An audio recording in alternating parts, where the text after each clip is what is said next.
And let's take a look at the Class 2 District 1 final set for next week. Malden, Caruthersville should be a good one. It was a great one even in the second week as Caruthersville took Malden to the wire, lost by 1 point. That was a stretch of 2 weeks. They lost by 1 point, Malden, then Kennett. And it's going to be a good one next week. They're at the Swamp in Malden. Right. I'm actually looking forward to that. I'm going to be there at that game. It's going to be, I think it's going to be a knockdown, drag-out fight. Not to use after last year, it's kind of maybe a bad choice of words. But I think it's going to be a great game. Crowsville is a lot better than they were earlier in the year.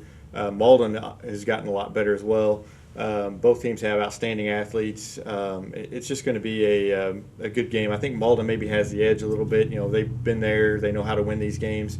Caruthersville, they rely a lot on their quarterback Peyton Faulkner. Malden's kind of seen that the last few weeks. They definitely saw it against Dexter. They saw it a few weeks ago against Kennett, and they handled them okay. So they know how to stop those quarterbacks that are a little bit actually better, probably a little bit better than Faulkner.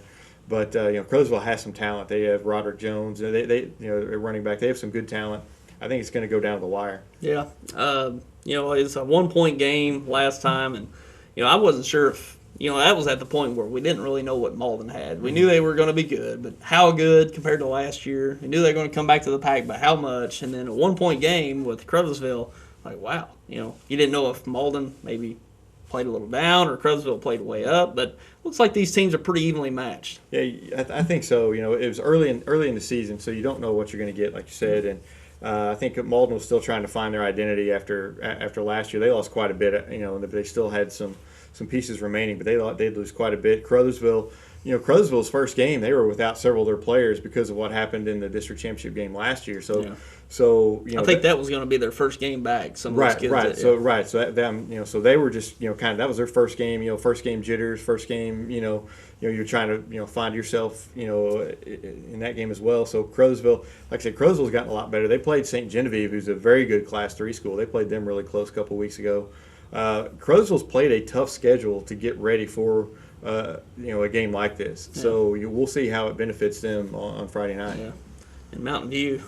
Yeah, I think they're off the schedule now. I think that's a good run to just put away for a while. Talk about one team that's very good, but just never gets the credit for how good they are. Crowsville will tell you how good they are. Yeah. They took it on the chin 4 straight years from them, and I think they're ready to see someone else that opening week. Yeah, just move on from that. And talk about this matchup. Peyton Faulkner, good quarterback. I think that's one thing that if Malden has any weakness, it's their pass defense, and he can throw it a little bit, but he's been running the ball quite a bit too. Right, he runs it a lot. He's not quite as quick as Ethan Stevens or an Edward Wilson, but he very deceptive when he runs. He can hit the open spots. He's tough to bring down. He's a very good player, and he's starting to throw the ball even better than he's always thrown it pretty well, but he's really starting to throw it even better the last few weeks. Very accurate. He's not throwing many interceptions. So he's going to be tough to defend. They've got some receivers there that can catch the ball. They're going to pose some problems for Malden. Yeah, and it's going to be a great game.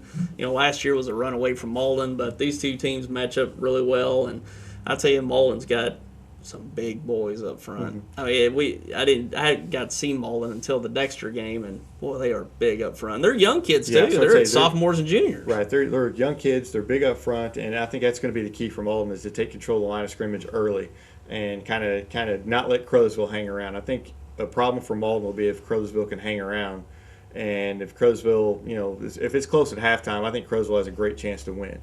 But I think if Malden just comes out and does what Malden does and kind of takes advantage early and just kind of runs the ball, gets some big plays early with the running game. I think Malden will win the game. Yeah, and that's one thing about this year's team. They are physical up front. They push you around with Thompson in the backfield. Nick Thompson handing off to him at 250, 260, when he stands up. Something like that. He's a load, and he's tough at linebacker, and he's tough running the football. You don't want to meet him one-on-one and have to try to tackle him. Yeah. And so Crowsville, they're going to have to deal with a lot of that.